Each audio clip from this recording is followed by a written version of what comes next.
Hello students, अपन ने परमाणु और अणु संरचना जो डिस्कस की थी, परमाणु संरचना कंप्लीट किया था।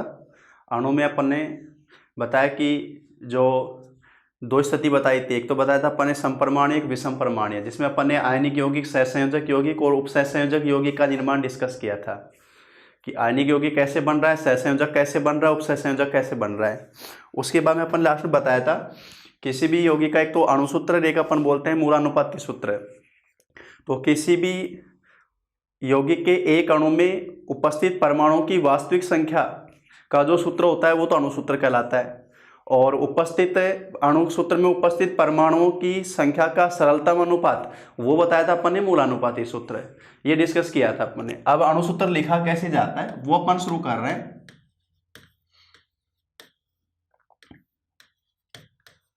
आयनिक यौगिकों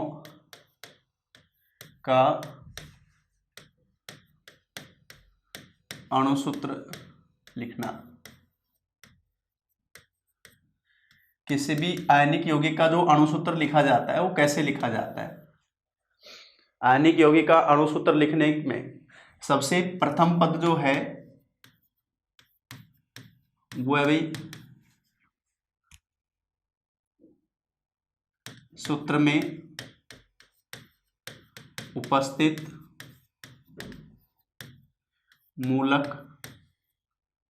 मूलकों का प्रतीक लिखना। जो भी सूत्र अपन लिखेंगे उस सूत्र में जो मूलक है, मूलक एक तरह से अपन आयन बोलते हैं, तो वो जो मूलक उसमें उपस्थित हैं सबसे पहले उनका प्रतीक लिखना, प्रथम पद। और इसको एग्जाम्पल से समझाऊंगा मैं पदों को, पहले पद बता रहा हूं मैं। द्वितीय पद प्रतीक के ऊपर इनकी संयोजकता को प्रदर्शित करना। ये दूसरी स्टेप। प्रतीक जो लिखेंगे उसके ऊपर उनकी संयोजकता को प्रदर्शित करना। और तृतीय पद जो आता है वो है संयोजकता को सरल अनुपात में लिखना।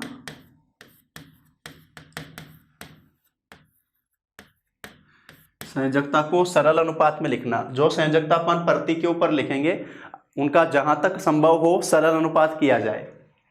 और चतुर्थ पद है वो है भी संयोजकता को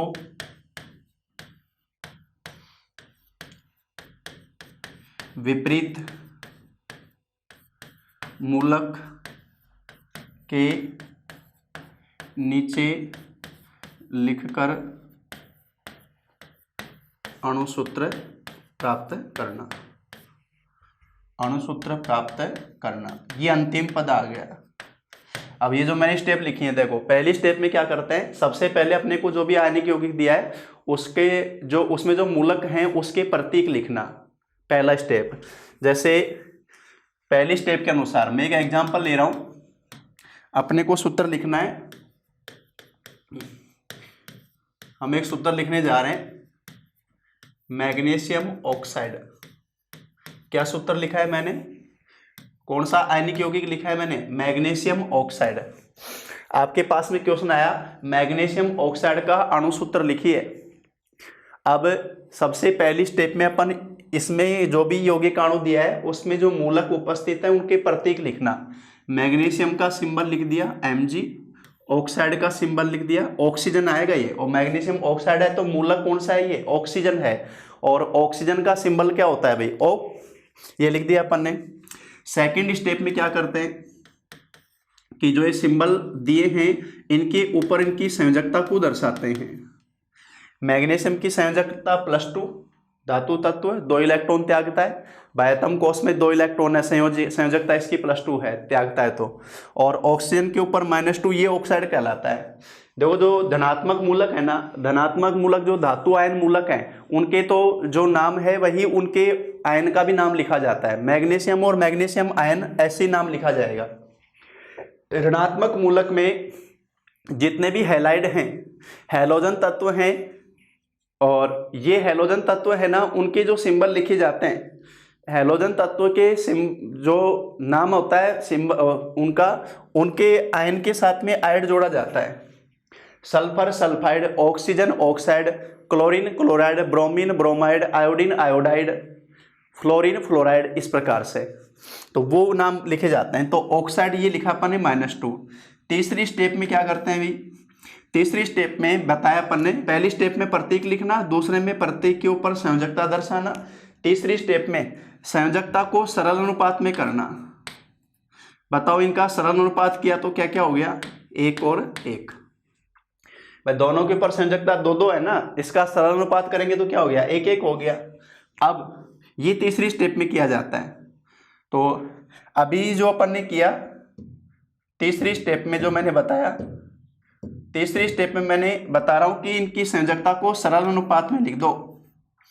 तो इनकी संयोजकता का सरल अनुपात किया तो वह 1-1, 2-2, 1-1 हो गया सरल अनुपात।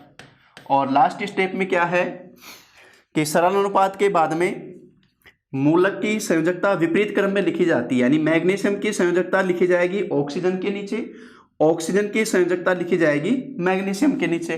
तो अपन इस सूत्र को इसमें इस प्रकार से स्थिति आएगी, कैसे दर्शाएंगे कि इसकी जो संयोजकता है और इसकी जो संयोजकता है विपरीत क्रम में लिखते हैं। तो मैग्नीशियम के नीचे भी 1 आएगा, ऑक्सीजन के नीचे भी 1 आएगा। अब 1-1 है तो सीधा सूत्र ये बन जाएगा MgO। दोनों की संयोजकता 1-1 है ना, तो सीधा सरल सूत्र क्या बन गया भाई, MgO।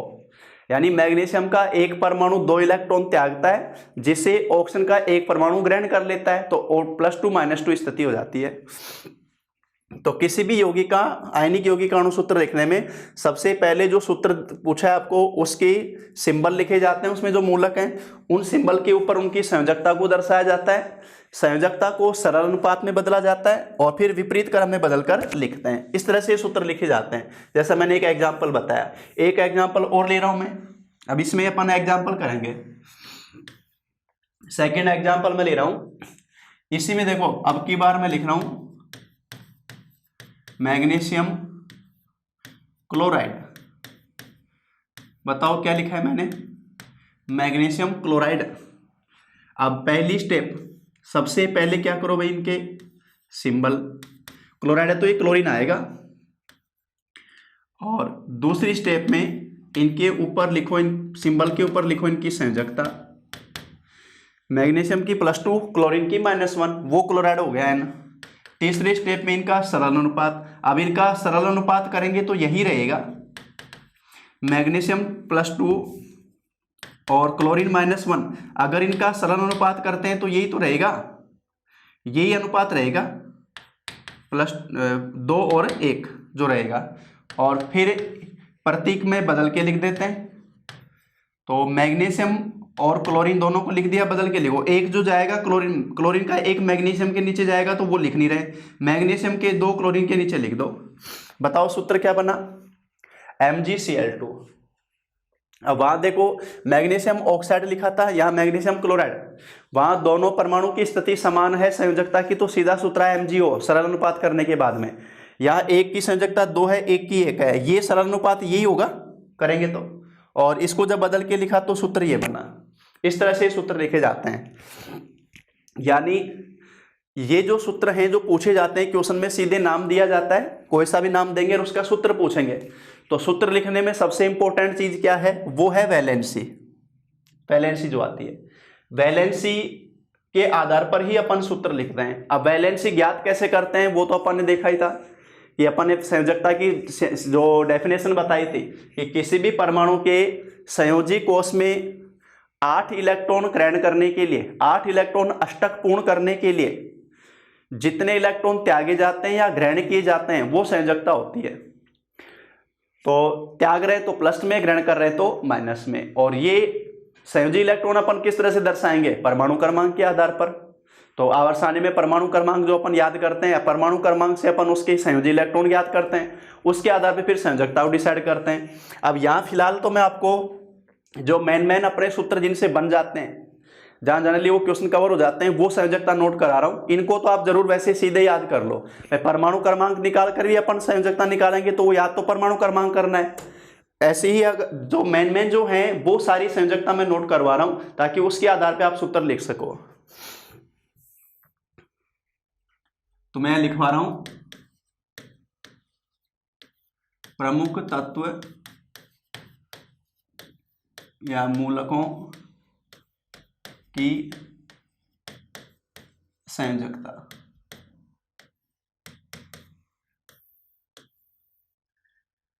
इसमें देखो पहला कॉलम तो बना रहा हूं मैं +1 का, दूसरा कॉलम बना रहा हूं मैं +2 का,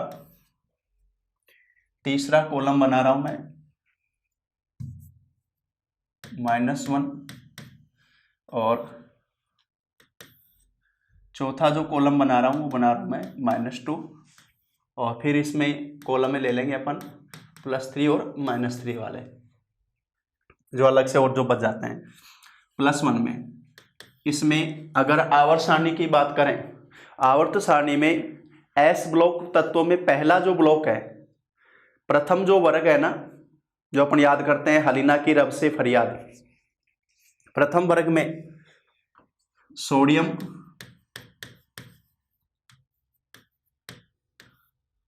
जिसका सिंबल होता है Na, उसकी संयोजकता +1 होती है। लिथियम उसकी संयोजकता +1 होती है। पोटेशियम इसकी संयोजकता +1 होती है। सीजियम इसकी संयोजकता +1 होती है। इसके बाद में देखो और जो मैं लिख रहा हूं अर्जेंटम Ag इसकी संयोजकता +1 होती है। उसके बाद में जो मैं बता रहा हूं अमोनियम, ये मिश्र मूलक है जो अपन ने बताया था कि उपसहसंयोजक रूप में है। NH3 सहसंयोजक और उसके ऊपर H+ जो आयन रहता है उपसहसंयोजक बंध बनाकर, तो NH4+ मिश्र मूलक हो गया। देखो सिंपल तत्व के जो मूलक होंगे वो सरल मूलक हो जाएंगे। अगर एक से अधिक तत्व के परमाणु मिलकर मूलक बना रहे हैं तो वो मिश्र मूलक होंगे। तो अमोनियम में तो नाइट्रोजन और हाइड्रोजन 2 प्रकार के परमाणु मौजूद है ना, तो ये मिश्र मूलक होगा। इसी प्रकार से अब दूसरा देखें अपन +2, इसमें मेनली आते हैं दूसरे वर्ग वाले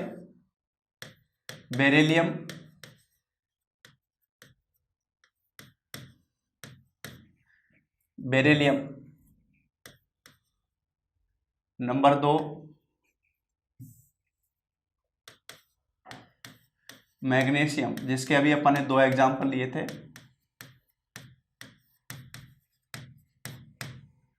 नंबर 3 कैल्शियम, नंबर 4 जिंक जस्ता, नंबर 5 लेड जिसे बोला जाता है सीसा, लेड या सीसा पल्बम जो बोला जाता है। एक लिख रहा हूं बेरियम, इसका सिंबल होता है Ba। ये सारे हो गए जिनकी संयोजकता होती है +2, यानी इनके बाह्यतम कोश में 2 इलेक्ट्रॉन त्यागे जाते हैं। नंबर तीसरा जो कॉलम है -1 में देखो पहला तो बता रहा हूं मैं फ्लोरीन सिंबल F, इसका जो आयन बनेगा वो फ्लोराइड कहलाएगा, फ्लोराइड F-1 होगा। नंबर 2 क्लोरीन और इसका जो आयन होगा वो -1 क्लोराइड होगा। नंबर 3 ब्रोमाइड जिसका सिंबल Br, तो ब्रोमीन ब्रोमाइड हो गया।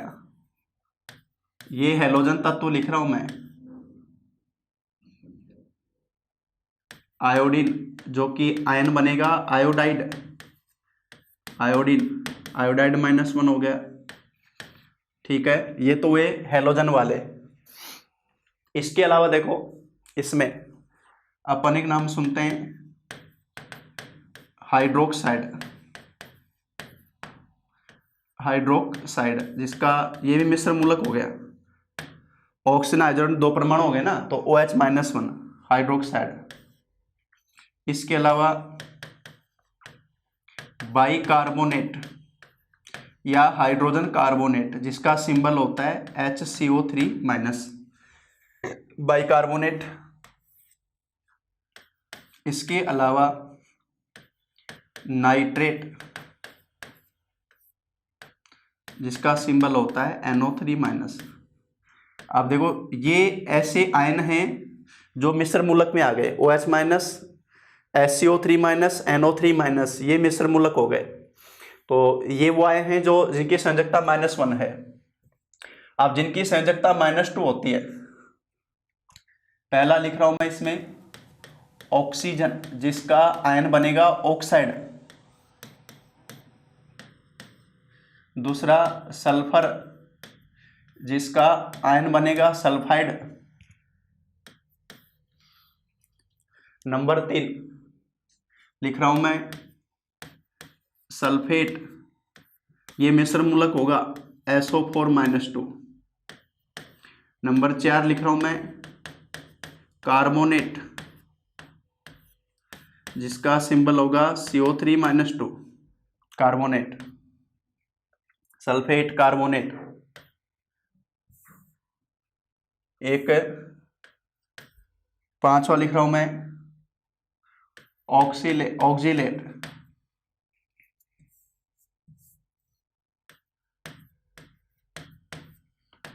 ऑक्जीलेट CO2O4-2।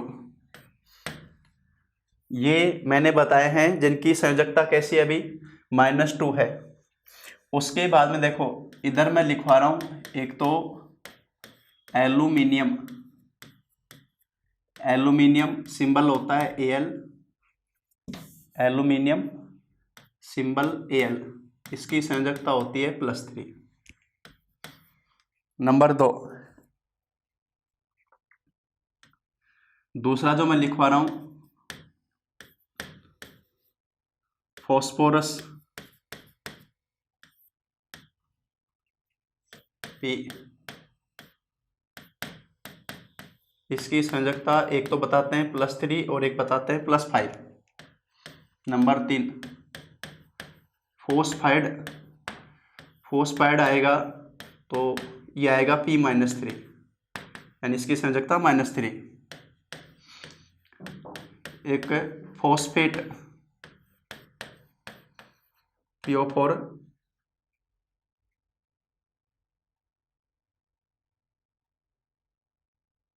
फॉस्फेट PO4-3, तो इसकी संयोजकता भी कितनी आ रही है भाई, -3 आ रही है। एक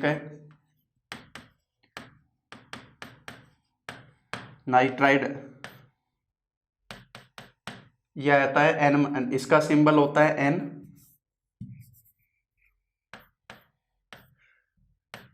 तो N-3, इसकी संयोजकता आ गई -3। तो यहाँ जो कुछ प्रमुख मूलक की जो संयोजकता अपन ने लिखी है,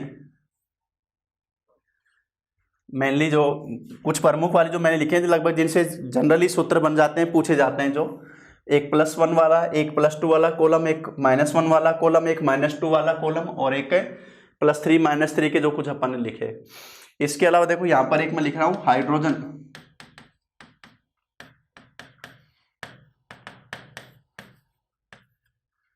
हाइड्रोजन जिसका सिंबल होता है H और इसकी संयोजकता दोनों मानी जाती है +1 -1।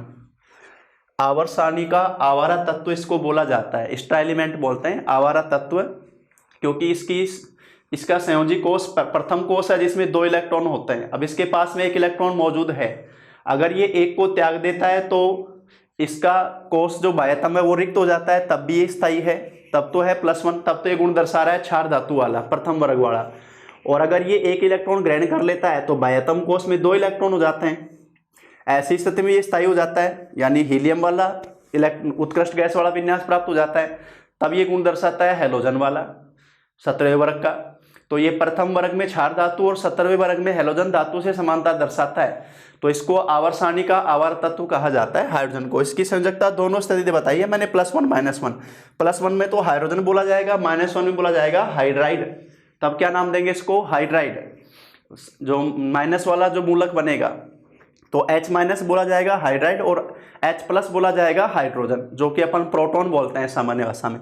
बताया था अपन ने H+ प्रोटॉन ही रहेगा वो स्थिति। तो यहाँ जो मैंने प्रमुख से जो संयोजकता बताई हैं वो आप नोट करोगे, क्योंकि इससे क्या है जनरली अपने जो सूत्र पूछे जाते हैं वो कवर हो जाएंगे कि कौन कौन से सूत्र पूछे जा रहे हैं, वो इससे कवर हो जाते हैं। तो ये जो अपन ने बताई संयोजकता वाली टेबल, वीडियो पॉज करके इसको नोट करोगे। अब इससे अपन कुछ एग्जाम्पल लेके हल करेंगे इसी से। तो अपन ने दो एग्जाम्पल जैसे बताए थे मैग्नीशियम वाले, अब यहाँ पर और अपन एग्जाम्पल ले रहे हैं।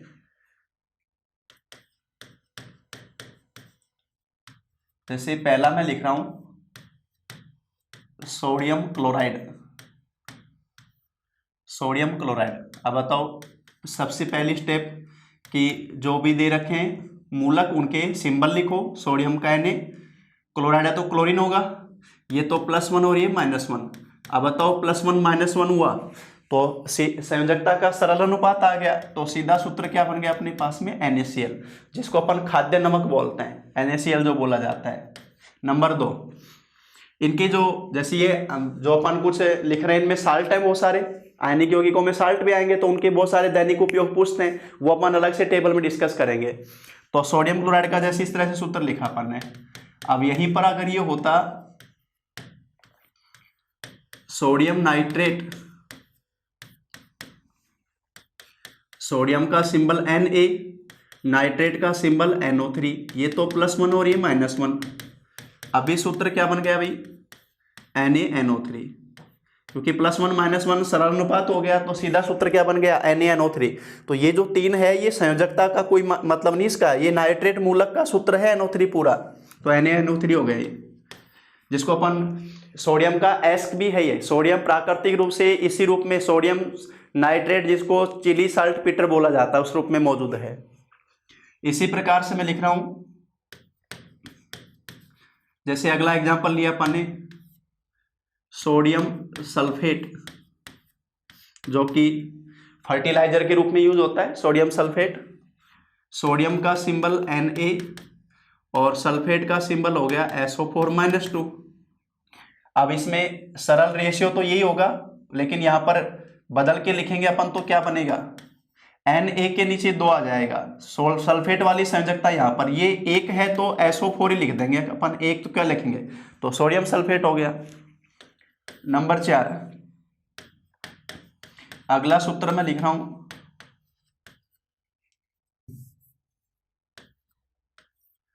Potassium nitrate. पोटेशियम का सिंबल K+1 संयोजकता और नाइट्रेट NO3 संयोजकता -1। बताओ 1 है तो सीधा सूत्र क्या बन गया?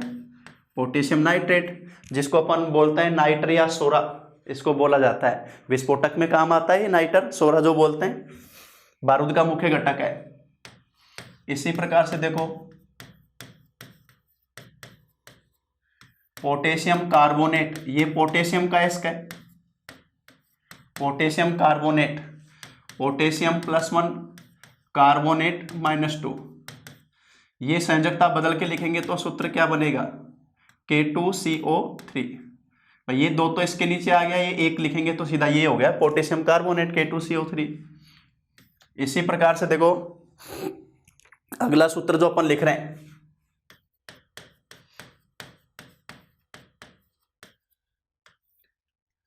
Potassium bromide, potassium bromide.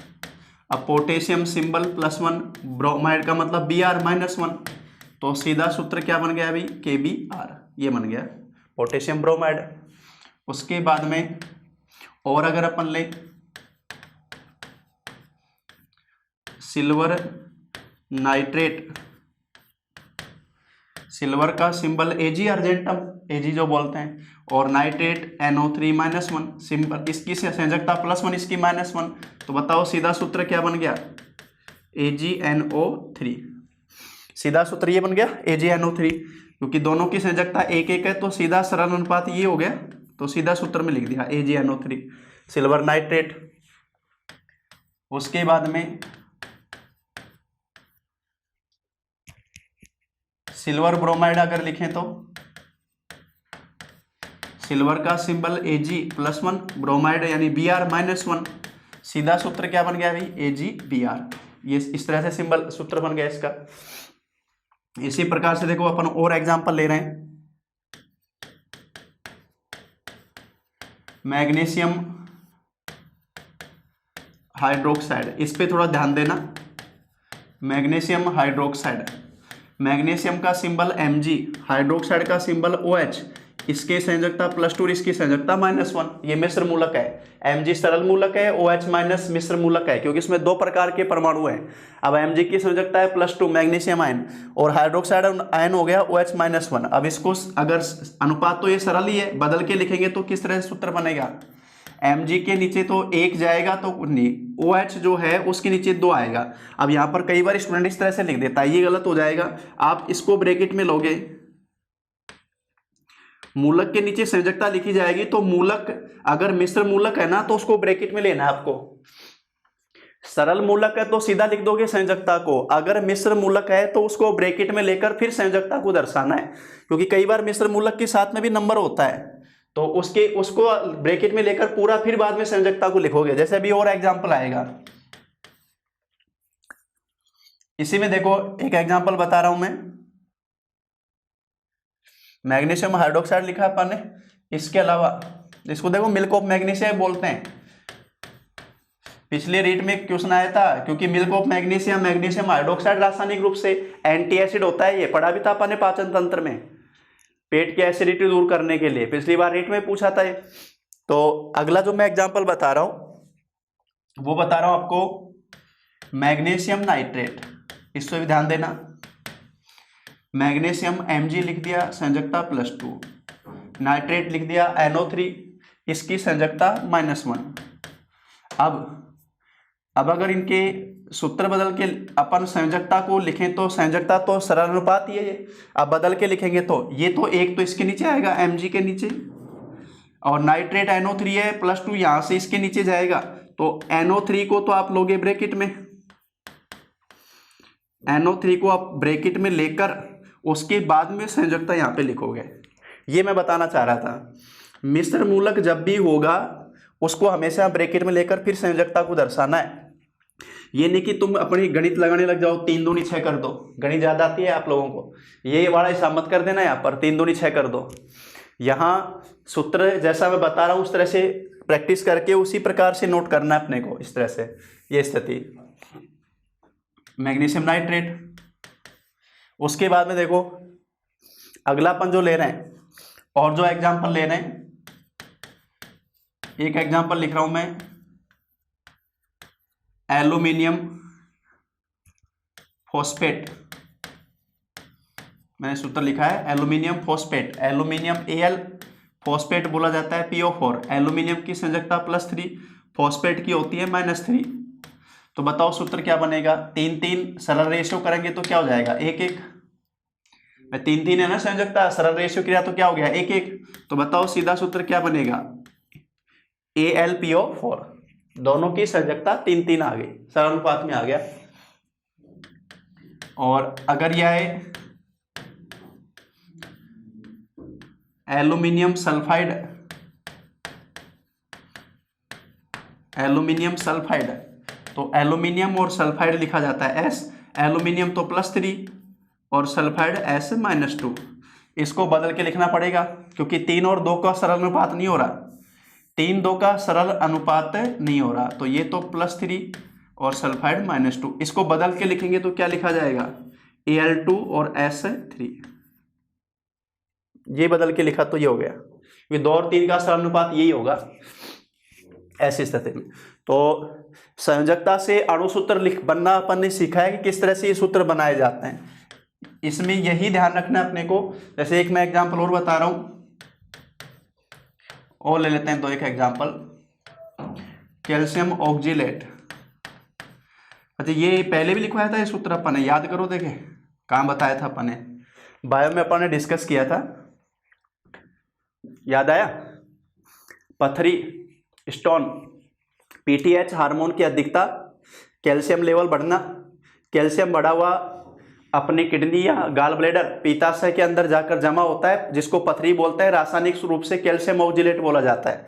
अब कैल्शियम का सिंबल क्या हो गया? Ca+2 संयोजकता इसकी, Ca तो सिंबल +2 संयोजकता, और ऑक्जिलेट का मैंने बताया O2 और C2O4,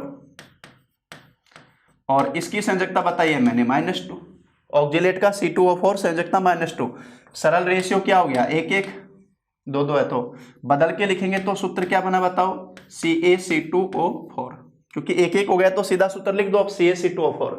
ये कैल्शियम ऑक्जिलेट का रासायनिक सूत्र जो बोला जाता है, नाम हो गया पथरी, सामान्य भाषा में वैसे बोलते हैं कैल्शियम ऑक्जिलेट CaC2O4, ये इसका सूत्र बन गया। और देखो lead sulphide, lead sulphide, lead का सिंबल क्या हो गया? Pb, जो सीसा बोलते हैं, सीसा धातु है, कांच एक मिश्रण है, सीसा धातु है, ध्यान रखना, Pb, और सल्फाइड S सल्फर है, तो ये +2 और ये -2 है। सरल रेशियो किया तो क्या हुआ? 1:1 हो गया। बताओ सूत्र क्या बन जाएगा? PbS, PbS इस तरह से बनेगा। और लें अपन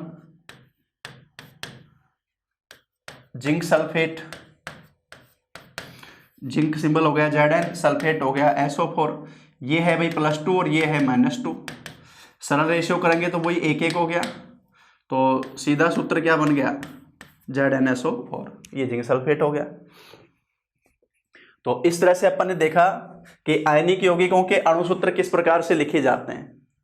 आयनिक यौगिकों के जो अणुसूत्र लिखे जाते हैं उसमें अपन ने बताया है कि मेन इसमें सारी चीज है संयोजकता।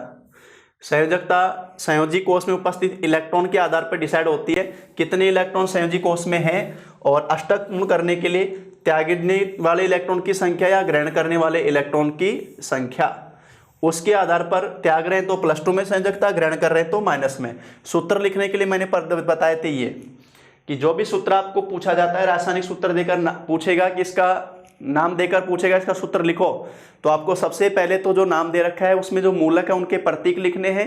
प्रतीक लिखने के बाद में उनके ऊपर उनकी संयोजकता लिखनी है, उसके बाद में संयोजकता का सरल अनुपात करना है, और फिर बदल कर सूत्र लिखना है। ये स्टेप अपन ने बताई है।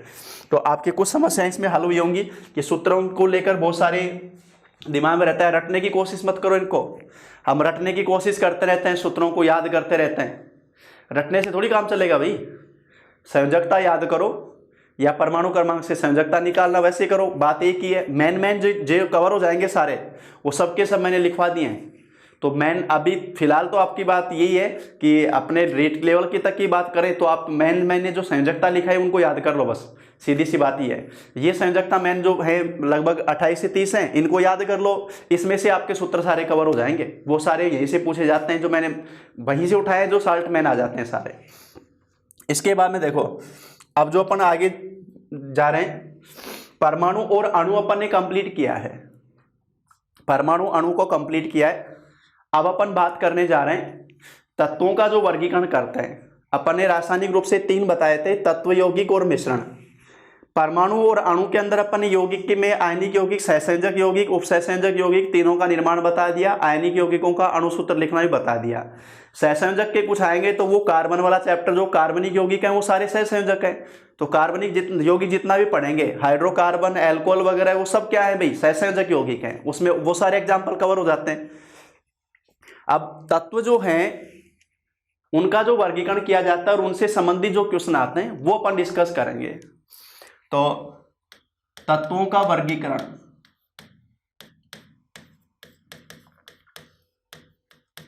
तत्वों का वर्गीकरण, इसमें देखो तत्वों के लिए अपन ने बताया था कि प्रकृति में शुद्ध रूप से पाए जाने वाले पदार्थ जो समान प्रकार के परमाणु से मिलकर बने होते हैं वो तत्व कहलाते हैं। ये डेफिनेशन में अपन ले लिया था।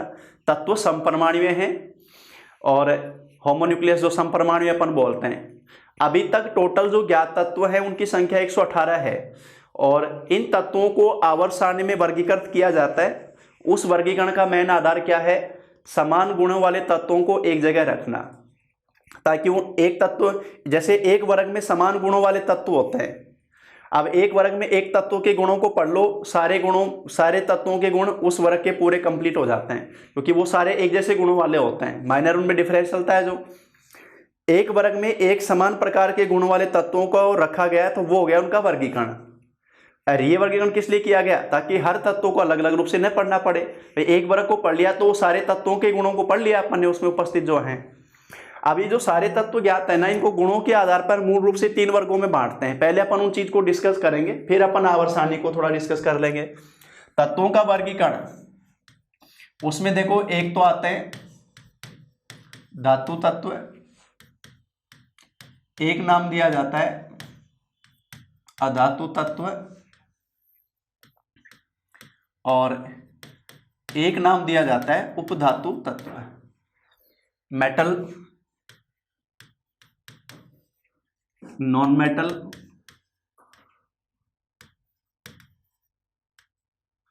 और मेटेलॉइड। मेटल, नॉन मेटल और मेटेलॉइड, धातु तत्व, अधातु तत्व और उपधातु तत्व, 3 प्रकार से वर्गीकरण करते हैं। धातु तत्व, अधातु तत्व और उपधातु तत्व। अब ये जो तीनों तत्व हैं, इनके वर्गीकरण का मेन आधार क्या है कि ऐसा कौन सा मेन गुण है जिसके आधार पर इनको मूल रूप से अपन वर्गीकृत करते हैं? तो अभिलाक्षणिक गुण, अभिलाक्षणिक गुण या फंडामेंटल कैरेक्टर, मूलभूत गुण। यानी और गुणों में वेरिएशन हो सकता है, लेकिन ये गुण ऐसा है जो हर धातु का विशेष पहचान, हर अधातु की विशेष पहचान, हर उपधातु की विशेष पहचान, वो अभिलाक्षणिक गुण होता है। तो धातु तत्व का अभिलाक्षणिक गुण क्या है? इलेक्ट्रॉन त्यागना या त्यागने की प्रवृत्ति। इलेक्ट्रॉन त्यागने का गुण धातु तत्व को होता है और इलेक्ट्रॉन ग्रहण करने का गुण, इलेक्ट्रॉन ग्रहण करना, वो है अधातु तत्व। इलेक्ट्रॉन त्यागना धातु तत्व है, इलेक्ट्रॉन ग्रहण करना अधातु तत्व है। और उपधातु के लिए बोला जाता है कि सामान्य ताप पर इलेक्ट्रॉन नहीं त्यागते और उच्च ताप पर इलेक्ट्रॉन त्यागना। सामान्य ताप पर इलेक्ट्रॉन नहीं त्यागना, उच्च ताप पर इलेक्ट्रॉन त्यागना। तो इसका मतलब सामान्य ताप पर तो ये अधातु की तरह है, यानी इलेक्ट्रॉन इनमें त्याग नहीं जाएंगे, लेकिन इनका टेम्परेचर अगर बढ़ाया जाता है तो फिर ये इलेक्ट्रॉन त्यागते हैं, तो धातु वाला गुण आ जाता है, वो है धातु। तो धातु तत्व इलेक्ट्रॉन त्यागते हैं, इसलिए इनको कहा जाता है धन विद्युतीय तत्व, इलेक्ट्रो पॉजिटिव एलिमेंट। इनको बोला जाता है धन विद्युतीय तत्व। इलेक्ट्रॉन त्याग कर धनायन बनाने की प्रवृत्ति है। अधातु तत्व इलेक्ट्रॉन ग्रहण करते हैं, ऋणायन बनाते हैं, इनको बोलते हैं ऋण विद्युतीय तत्व, इलेक्ट्रोनेगेटिव एलिमेंट, यानी इलेक्ट्रॉन ग्रहण करके ऋणायन बनाने की प्रवृत्ति।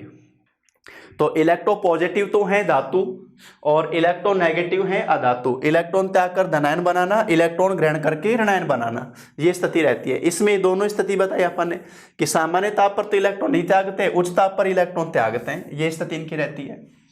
ये तो हो गया इनका अभिलाक्षणिक गुण। नंबर 2, दूसरा जो है बात कर रहे हैं अपन इनकी भौतिक अवस्था की। भौतिक अवस्था, फिजिकल स्टेट। धातुएं पाई जाती है ठोस अवस्था में, सॉलिड रूप में पाई जाती हैं छोड़कर पारा। मरकरी, मरकरी धातु की अगर बात करें, पारा, मरकरी, हाइड्रोजियम, हाइड्रोजियम, पारा, मरकरी एक ऐसी धातु है जो द्रव रूप में पाई जाती है रूम टेम्परेचर पर। अदरवाइज धातु किस रूप में पाई जाती है? ठोस रूप में पाई जाती है। नंबर 2 अधातु तत्व। अधातु तत्व मेनली है गैस और कुछ ठोस। अधातु मेनली पाई जाती है गैस रूप में। गैस के जो भी अपन एग्जांपल पढ़ते हैं, ऑक्सीजन, नाइट्रोजन, क्लोरीन, ब्रोमीन, ये सबके सब गैसीय तत्व हैं। सॉरी, ब्रोमीन नहीं, क्लोरीन, फ्लोरीन, ये सबके सब गैसीय तत्व है, अधातु हैं। और इसमें भी अपवाद है ब्रोमीन, कि ब्रोमीन ऐसी अधातु है जो द्रव रूप में पाई जाती है। तो दो तरह से क्वेश्चन आता है, ऐसी कौन सी धातु है जो द्रव रूप में पाई जाती है, तो नाम आएगा मरकरी का। और ऐसी कौन सी अधातु है जो द्रव रूप में पाई जाती है, तो नाम आएगा ब्रोमीन का। ध्यान रखना, कई बार अपन जैसे पढ़ा क्वेश्चन आया कौन सी अधातु द्रव रूप में पाई जाती है, और ऑप्शन ए पे पारा लिखा हुआ है, तो हम जल्दबाजी में वही टिक लगा देते हैं। आगे के ऑप्शन देखे नहीं, प्रश्न को पूरा प्रॉपर पढ़ा नहीं। घर पर आकर जब देखते हैं, वापस चेकआउट करते हैं, तब ध्यान आए कि क्वेश्चन में तो द्रव रूप में अधातु को पूछ रहा था, हमने आंसर किसको करके आ गए? धातु को करके आ गए। इस तरह से तो ध्यान रखना, क्वेश्चन पढ़ना भी बहुत इंपॉर्टेंट होता है। तो इसमें अपवाद है पारा, इसमें अपवाद है ब्रोमीन, मैं अलग से नोट कराऊंगा उनको। उपधातु तत्व है, ये पाई जाती हैं भाई ठोस रूप में। टोटल 7 हैं और सातों की सातों मौजूद हैं ठोस रूप में। तो भौतिक अवस्था की बात कर रहे हैं तो धातु हैं ठोस रूप में, अधातु मेनली गैस, कुछ ठोस। जैसे एक आयोडीन नाम पढ़ते हैं अपन, आयोडीन अधातु तत्व है, ठोस रूप में पाया जाता है और उसमें ऊर्ध्वपातन का गुण पाया जाता है। तो ये क्वेश्चन बनता है कौन सी अधातु ठोस रूप में पाई जाती है जिसमें ऊर्ध्वपातन का गुण पाया जाता है, तो नाम आता है आयोडीन का। इसी प्रकार से कार्बन है, कार्बन अधातु तत्व है, सल्फर अधातु है, फॉस्फोरस अधातु है, इनके अपर रूप पाए जाते हैं। जैसे कार्बन के अपर रूप हीरा, ग्रेफाइट वगैरह पढ़ते हैं, फॉस्फोरस लाल फॉस्फोरस, सफेद फॉस्फोरस वगैरह, इस तरह से वो भी ठोस रूप में मौजूद हैं। सल्फर में अपन मोनोक्लिनिक सल्फर, रोम्बिक सल्फर वगैरह, धूदिया सल्फर, ये सब पढ़ते हैं, वो भी ठोस रूप में मौजूद हैं। इसके बाद में अगला जो बात कर रहे हैं अपन भौतिक अवस्था के बाद में, तीसरा पॉइंट पढ़ रहे हैं, गलनांक व क्वथनांक।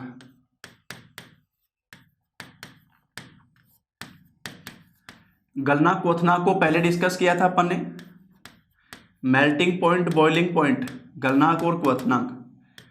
जिस ताप पर कोई धातु पिघलती है वो तो मेल्टिंग पॉइंट, और जिस पर कोई पदार्थ उबलता है, क्वथन होता है, वो हो गया बॉइलिंग पॉइंट। तो मेल्टिंग पॉइंट और बॉइलिंग पॉइंट, गलनांक और क्वथनांक, धातुओं के गलनांक और क्वथनांक होते हैं हाई, उच्च होते हैं, क्योंकि धातुएं आसानी से पिघलती नहीं है, कठोर हैं, कठोर ठोस और कठोर है ना, इस वजह से इनके मेल्टिंग पॉइंट और बॉइलिंग पॉइंट हाई हैं, और इनके मेल्टिंग और बॉइलिंग पॉइंट है लो, और इनकी स्थिति हो गई मध्यम।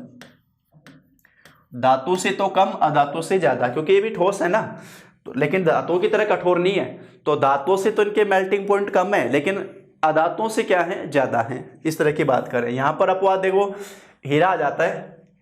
अपन कह रहे हैं धातुओं के गलनांक क्वथनांक सबसे ज्यादा होते हैं। अब हीरा एक प्रकृति में ज्ञात सबसे कठोर पदार्थ है जिसका गलनांक सबसे ज्यादा है। अब हीरा क्या है भाई, अधातु के अंदर काउंट करेंगे, कार्बन का अपर रूप है ना, तो वो ध्यान रखना, वो अपवाद रूप में अलग हो जाता है। नंबर 4 बात कर रहे हैं अपन कंडक्टिविटी, चालकता।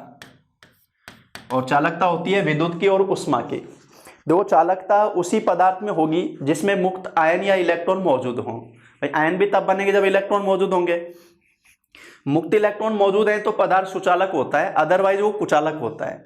अब धातुओं में इलेक्ट्रॉन त्यागने की प्रवृत्ति है, धातुओं में इलेक्ट्रॉन त्यागने की प्रवृत्ति है, इसलिए ये होते हैं विद्युत धारा के सुचालक, क्योंकि इसमें पाए जाते हैं मुक्त इलेक्ट्रॉन, और ये हैं विद्युत धारा के कुचालक।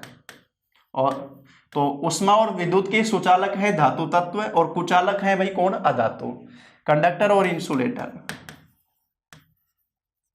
इंसुलेटर ये सुचालक, कंडक्टर, और ये हो गए अर्धचालक, अर्धचालक सेमी कंडक्टर, ये इनकी स्थिति हो गई अर्धचालक।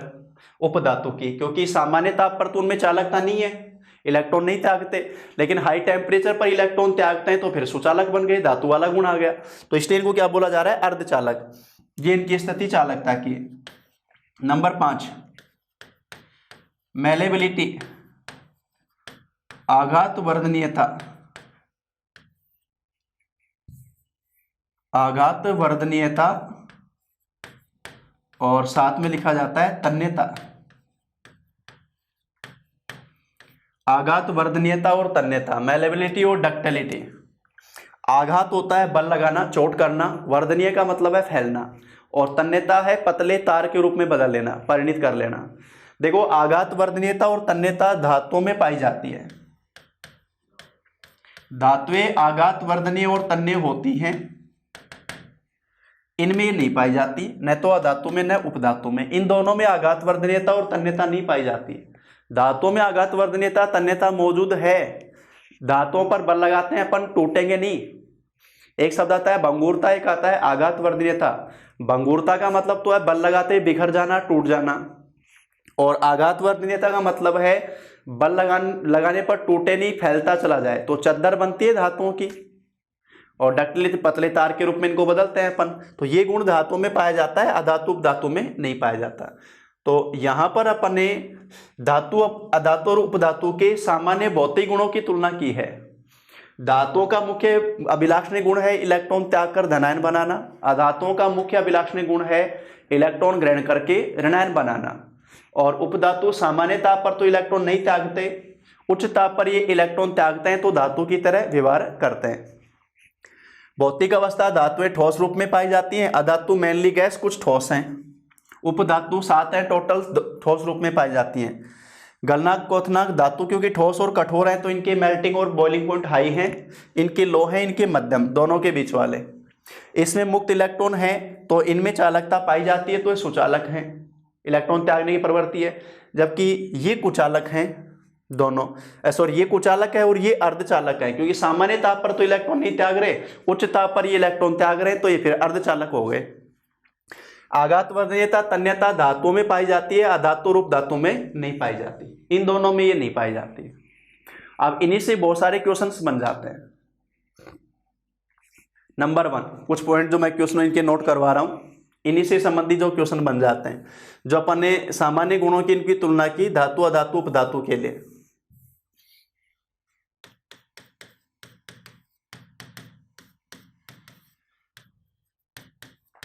धातु जो द्रव रूप में पाई जाती है, धातु जो द्रव रूप में पाई जाती है तो नाम आता है पारा या मरकरी। सिंबल आता है इसका Hg। देखो सिंबल लेते हैं लैटिन भाषा से, और पारा मरकरी को लैटिन भाषा में बोला जाता है हाइड्रेजियम, और हाइड्रेजियम से सिंबल क्या आया, Hg आया। नंबर 2, अधातु जो द्रव रूप में पाई जाती है, अधातु जो द्रव रूप में पाई जाती है तब नाम आता है ब्रोमीन। तब नाम किसका आता है भाई, ब्रोमीन का, Br। नंबर 3, ये जो पहले जो दोनों पॉइंट बताए थे मैंने, भौतिक अवस्था के आधार पे ये अपवाद बताए थे।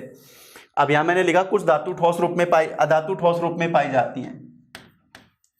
अधातु जो ठोस रूप में है और जिनके अपर रूप पाए जाते हैं। पहला नाम आएगा कार्बन, दूसरा नाम आएगा सल्फर, और तीसरा नाम फॉस्फोरस। ये अधातु हैं, ठोस रूप में मौजूद हैं, इनके अपर रूप पाए जाते हैं। चौथा पॉइंट,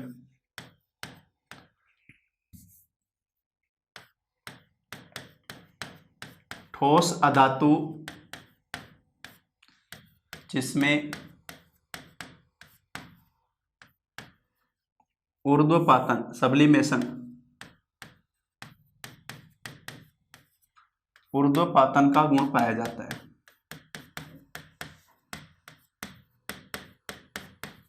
ऊर्ध्वपातन का गुण पाया जाता है तब नाम आता है भाई आयोडीन का। तब नाम किसका आता है? आयोडीन का। नंबर 5 जो बताया अपन ने, ठोस अधातु जो ठोस रूप में है साथ में जिसमें ऊर्ध्वपातन का गुण पाया जा रहा है, तो नाम किसका आता है भाई? आयोडीन का। उसके बाद में देखो गलनांक पथनांक अपन ने बताया धातुओं के उच्च होते हैं। अब यहीं से क्वेश्चन बन गया, अच्छा धातुएं ठोस और कठोर हैं, तो यहां पर मैं लिख रहा हूं सबसे कठोर धातु, तब नाम आएगा भाई टंगस्टन। और टंगस्टन को बोला जाता है वुलीफॉर्म। इसका लैटिन नाम है वुलीफॉर्म, जिसका सिंबल आता है W। तो टंगस्टन का सिंबल W लिखते हैं, वुलीफॉर्म इसका लैटिन नाम है उस आधार पे। अब ये सबसे कठोर धातु, तो अगर इसमें नाम आ जाए मुलायम धातु, मुलायम धातु, तो नाम आता है फिर लिथियम, सोडियम, पोटेशियम। देखो 3 आते हैं इसमें, तो पोटेशियम, लिथियम, सोडियम। और इसमें भी ये मेन हो गई, पोटेशियम, लिथियम, सोडियम, ये जो तीनों मैंने लिखे हैं। पोटेशियम का लैटिन नाम होता है केलियम, इसलिए सिंबल क्या आया? लिथियम का Li आ गया सीधा, सोडियम का नाइट्रियम तो वो Na नाम आया। ये इनकी ये मुलायम धातु हैं, और मुलायम यानी है तो ये ठोस रूप में, लेकिन अपन इनको चाकू से आसानी से इनको सब्जी की तरह काटा जा सकता है। तो ये मुलायम धातु होती हैं पोटेशियम, लिथियम, सोडियम, तो इनको अपन चाकू से काट सकते हैं।